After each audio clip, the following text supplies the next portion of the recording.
Well, perhaps two of the most talked about speeches from the United Nations General Assembly are from the leaders of two dueling nations. That's Israeli Prime Minister Benjamin Netanyahu and Iranian President Mahmoud Ahmadinejad. Of course, Netanyahu had that unforgettable cartoon bomb with a clear red line drawn. His speech was aired in full on multiple mainstream networks. Iran's speech, however, was cut short, and that means viewers didn't get to see this. There is no doubt that the world is in need of a new order and a fresh way of thinking. An order that aims to revive human dignity and believes in universal happiness and perfection. An order which is after peace, lasting security, and welfare for all walks of life around the globe. An order that is founded upon trust and kindness and brings thoughts, hearts, and hands closer to each other.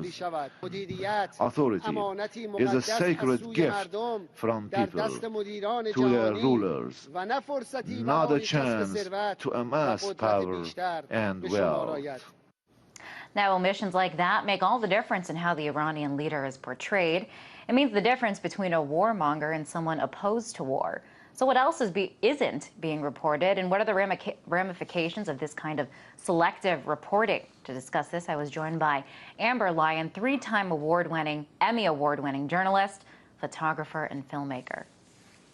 Well, I really worry here that the United States public is being led into another potential conflict with Iran, the similar way that we were led into the Iraq and Afghanistan wars, because you're starting to see the mainstream media really overhype the situation in Iran and omit important facts like what you just showed, Liz, where Ahmadinejad was saying that there are options for peace. But if you go back and you look at the way that CNN and other mainstream outlets covered that, they ignored that part of the speech. And if you look at all the propaganda being fed to the American public right now in terms of Iran, we have movies here coming out, Argo. We've got the mainstream media oversaturation of coverage of the Iran situation. And, you know, based on everything that's happening here in the U.S. with the mortgage crisis, the economy, the fact that most Americans are having problems just getting by day to day, the fact that the mainstream media is over-covering Iran only says one thing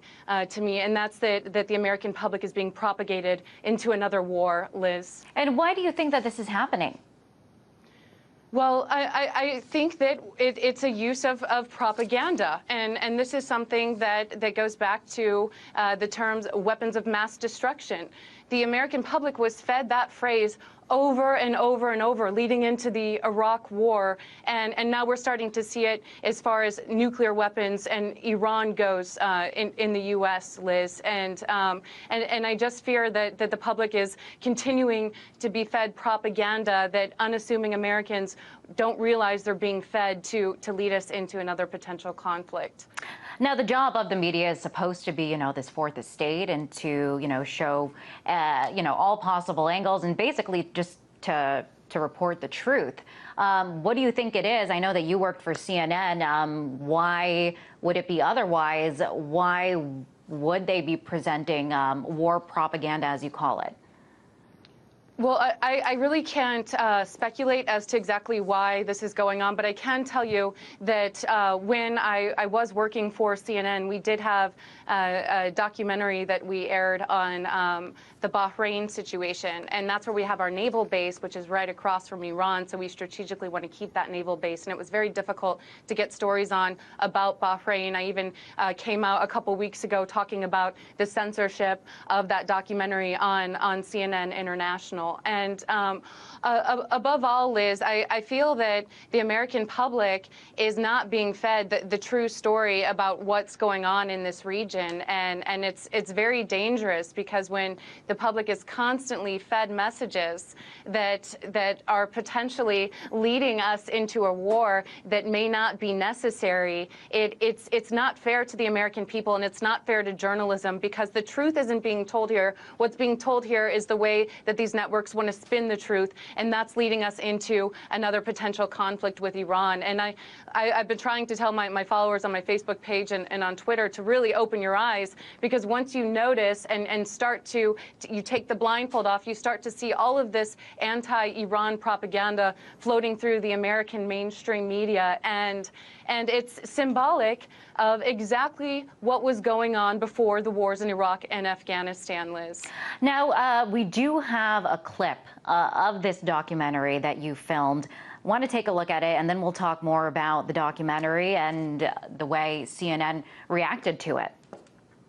The protesters seem to have disappeared from Bahrain's capital, thanks to the intense military crackdown. We ventured into another side of Bahrain, a side the government didn't want the world to see, to find out where they've gone. We drove to the Shia villages, passing military checkpoints as we left the capital. So we're gonna hang out with these protesters for a little bit.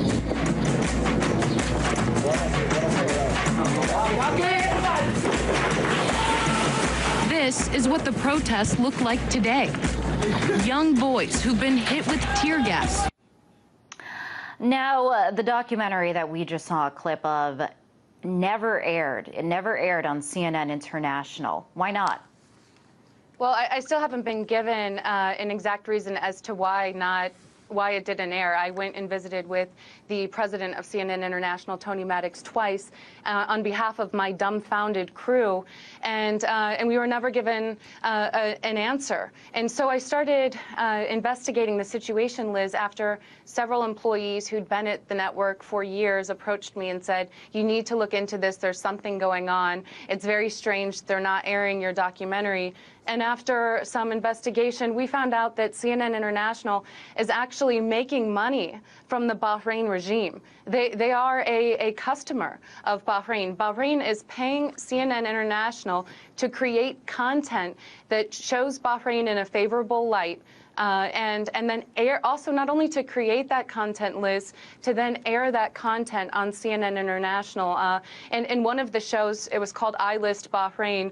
It was back in 2010. It was sponsored by Bahrain.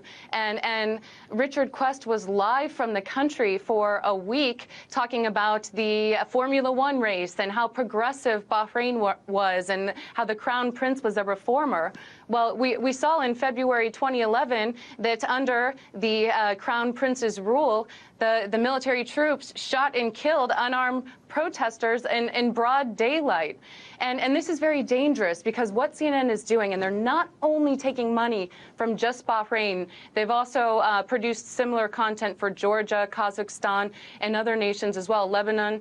And what makes this dangerous is they're not disclosing to the viewers that these sponsored programs are actually being sponsored. Or if they are disclosing it, it's in very small gray lettering at the bottom of the article. And that's dangerous not only to our foreign policy, but once again, making the American public and the public in general that's watching this network think that there are rosy situations happening in these countries when that's not the case, as we've seen with Bahrain. And it's defrauding viewers, and it's defrauding their own journalists. I was not told, as a journalist working at the network, that this was going on. It wasn't clearly disclosed to me that at the same time I was investigating the Bahrain regime, Bahrain was a paying customer at CNN, Liz. And you did this all, you found this out all through your own research. What did CNN tell you in terms of when you were like, hey, why aren't you playing my documentary that I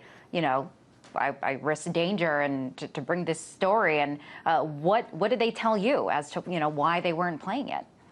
Well, that's what made me more suspicious, is because they never gave us an answer. They never told us why they weren't playing it, even though I asked the head of CNN International twice about it, and even bosses above me told me they didn't have answers for me, and I'd have to go searching for those answers. So that pretty much, as an investigative reporter, tells me that something's going on. And so on behalf of my crew, who, I got to get to the bottom of things, Liz. I mean, we had fixers and drivers in Bahrain who are currently now have been laid off because they helped us film that documentary.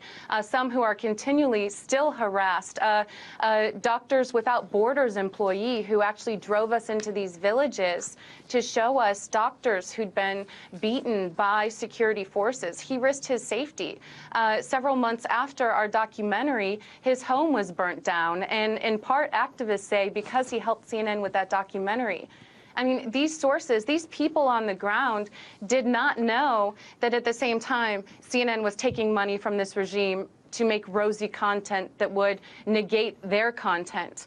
And they risked their lives. And I feel like CNN owes them an apology, as well as an apology to viewers and its own journalists for defrauding them with this information, Liz. Wow, Amber, really, really eye-opening, and really appreciate you coming on the show and telling us all about this. That was Amber Lyon, 3-time Emmy Award-winning journalist, photographer, and filmmaker. Thanks for having me on. I appreciate it.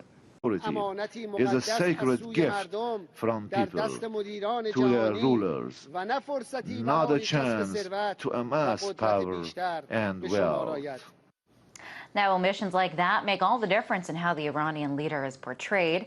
It means the difference between a warmonger and someone opposed to war. So what else isn't being reported, and what are the ramifications? However, was cut short, and that means viewers didn't get to see this. There is no doubt that the world is in need of a new order and a fresh way of thinking. An order that aims to revive human dignity and believes in universal happiness and perfection. An order which is after peace, lasting security and welfare for all walks of life around the globe. An order that is founded upon trust and kindness and brings thoughts, hearts and hands closer to each other. Well, perhaps two of the most talked about speeches from the United Nations General Assembly are from the leaders of two dueling nations. That's Israeli Prime Minister Benjamin Netanyahu and Iranian President Mahmoud Ahmadinejad. Of course, Netanyahu had that unforgettable cartoon bomb with a clear red line drawn. His speech was aired in full on multiple mainstream networks. Iran's speech had ramifications of this kind of selective reporting. To discuss this, I was joined by Amber Lyon, 3-time Emmy Award-winning journalist, photographer, and filmmaker. Well, I really worry here that the United States public is being led into another potential conflict with Iran, the similar way that we were led into the Iraq and Afghanistan wars.